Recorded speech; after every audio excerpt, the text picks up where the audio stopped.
మచ్చ అంటే మనకు ఎక్కడలేని చిరాకు. మేని ఛాయకు భిన్నంగా గాఢమైన వర్ణంలో ఒంటిపై అక్కడక్కడ మచ్చలు కనిపించడాన్ని భరించలేం.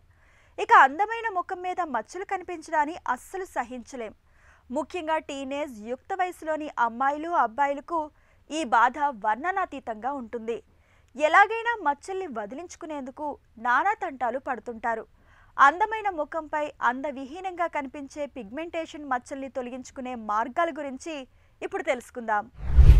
ముఖం పైన నల్ల మచ్చలు చాలా కారణాలు ఉంటాయి.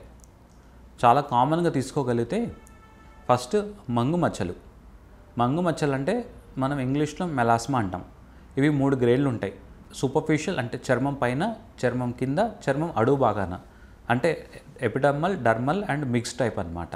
ఇవి ఎండ నుంచి ఎక్కువగా తిరిగే వాళ్ళల్లో, ఆడవాళ్ళల్లో హార్మోన్స్ వల్ల, పోస్ట్ డెలివరీ ప్రెగ్నెన్సీ వల్ల, లేదంటే సైకాట్రిక్ మెడిసిన్స్ వల్ల, జన్యు పరంగా కూడా ఈ మంగమచ్చ స్టార్ట్ అవుతాయి. ఇవి ఎక్కువ తెల్లగా ఉన్న వాళ్ళలో మనకు గుర్తించవచ్చు. ఇవి స్టార్ట్ అవుతే మనము ఇవి కాస్మెటిక్ ఇష్యూ తప్ప ఇది హెల్త్ కన్సర్న్ కాదని చెప్పొచ్చు. ఈ మంగమచ్చ స్టార్ట్ అవుతూనే మనం ఎంత ఎండ నుంచి దూరంగా ఉంటే అంత తగ్గడం స్టార్ట్ అవుతుంటుంది. అండ్ దీంతోపాటు మనం సన్ స్క్రీన్ వాడుకొని కోజిక్ యాసిడ్ కానీ టర్నిస్మిక్ యాసిడ్ క్రీమ్స్ వాడుకుంటుంటే ఈ మంగమచ్చలు త్వరగా బయటపడవచ్చు. హార్మోనల్ ఇష్యూస్, పోస్ట్ డెలివరీ లేదంటే ప్రెగ్నెన్సీలో వచ్చే మంగమచ్చలు అవి కొంచెం స్లోగా తగ్గుతుంటాయి. సో వీటికి లేజర్స్ కంటే టర్నిస్మిక్ యాసిడ్ పీల్ కానీ కాస్మెలాన్ పీల్స్ కానీ బాగా ఉపయోగపడతాయి. ఇది మనం హార్మోనల్ ఎండ నుంచి వచ్చే పిగ్మెంటేషన్ మధ్యలో వస్తుంది. తగ్గిపోయేంత వరకు ఓపిక్గా సన్ స్క్రీన్స్, డీపిగ్మెంటింగ్ క్రీమ్స్ వాడుకోవడం వల్ల మనం ఈ మంగమచ్చలు తగ్గడానికి మనం హెల్ప్ చేయవచ్చు.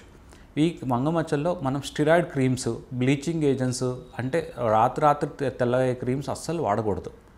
రెండో రకమైన పిగ్మెంటేషన్ రీల్స్ మెలనోసిస్, అంటే కాస్మెటిక్స్ వల్ల వచ్చే పిగ్మెంటేషన్. అంటే ఇంకాక మంగమచ్చల కోసం చెప్పిన స్టిరాయిడ్ క్రీమ్స్ కానీ హైడ్రోకెనాన్ అనే బ్లీచింగ్ ఏజెంట్స్ కానీ ఇది వాడటం వల్ల ముఖమంతా ఒక రకమైన నలుపు నుంచి బ్లూ కలర్, అంటే నలుపు అండ్ నీలం రంగు మధ్యలో చాలా స్టబ్బన్గా, అంటే చాలా థిక్గా పిగ్మెంటేషన్ స్టార్ట్ అయిపోతుంది.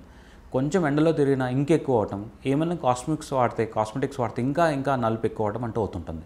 సో ఇట్లా వీటిల్లో రీల్స్ మెలనోసిస్ అంటే కాస్మెటిక్స్ నుంచి వచ్చే పిగ్మెంటేషన్. ఈ పిగ్మెంటేషన్ ఇది రాగానే మనం ఎటువంటి స్ట్రాంగ్ ఫేస్ వాష్లు కానీ ఇంకా డీపిగ్మెంటింగ్ క్రీమ్స్ వాడకపోవటం మంచిది.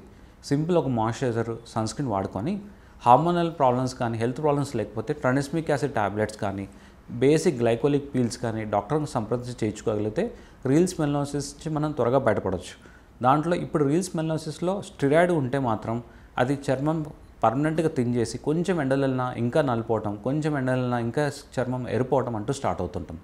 సో మనం వాడే కాస్మెటిక్స్లో 2 నిమిషాలు మనం చెక్ చేసుకోగలిగితే అవి స్టిరాయిడ్సా లేదంటే వాటిల్లో బ్లీచింగ్ ఏజెంట్స్ ఉన్నాయా, అంటే మనం చర్మం మీద వాడిన క్రీమ్స్ ఏమైనా ఉన్నాయా చెక్ చేసుకొని మీకు డౌట్ ఉంటే దగ్గర ఉన్న డాక్టర్ మనం కన్సల్ట్ చేస్తే అసలు వాడాలో లేదో చెప్తుంటారు. సో ఈ పిగ్మెంటేషన్ మనం డల్ చేయడానికి క్రీమ్స్, అప్పుడు మైల్డ్ డాక్టర్ సూపర్విజన్లో స్టిరాయిడ్ క్రీమ్స్, ఇంకా అవసరమైతే స్కిన్ కిందకి ఇంజెక్షన్స్, లేజర్స్ బట్టి మనం పోస్ట్ ఇన్ఫ్లమేటరీ హైపర్ పిగ్మెంటేషన్ అంటే ప్రొజర్ తర్వాత వచ్చే పిగ్మెంటేషన్ మనము బయటపడవచ్చు.